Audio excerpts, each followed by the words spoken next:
നമസ്കാരം. വയറുകടി. കറിവേപ്പില അരച്ച് മുട്ടയിൽ ചേർത്ത് ഓംലെറ്റ് ഉണ്ടാക്കി കഴിക്കുന്നത് വയറുകടിക്ക് ഗുണം ചെയ്യും.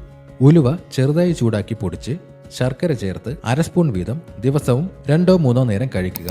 മാതളത്തിന്റെ തോട് പൊടിച്ച് തേനിൽ ചേർത്ത് കഴിക്കുകയോ കൂവപ്പൊടി പാലും ശർക്കരയും ചേർത്ത് കുറുക്കി കഴിക്കുകയോ ചെയ്യുന്നത് വയറുകടിക്ക് നല്ലതാണ്.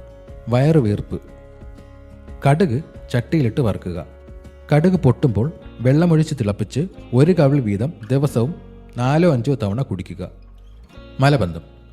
മുരിങ്ങയില കൊണ്ടുള്ള തോരനോ കറികളോ സാധാരണ കഴിക്കുന്നതിൻ്റെ ഇരട്ടി അളവിൽ കഴിക്കുക. കുരുകളഞ്ഞ 7-8 നെല്ലിക്ക 3/4 ഗ്ലാസ് വെള്ളവുമായി ജ്യൂസ് അടിച്ച് അരിക്കാതെ കഴിക്കുക. രാവിലെ എഴുന്നേറ്റാൽ ഉടൻ തന്നെ ധാരാളം വെള്ളം കുടിക്കുക. കുഞ്ഞുങ്ങൾക്ക് എള്ളെണ്ണയും നെയ്യും സമം ചേർത്തിളക്കി വയറിൽ തേച്ച് പിടിപ്പിച്ച് ചെറുചൂടുള്ള വെള്ളത്തിൽ കുളിപ്പിക്കുക. ഇതുപോലെയുള്ള ഹെൽത്ത് ടിപ്സിനായി ഈ ചാനൽ ഇപ്പോൾ തന്നെ സബ്സ്ക്രൈബ് ചെയ്യുക.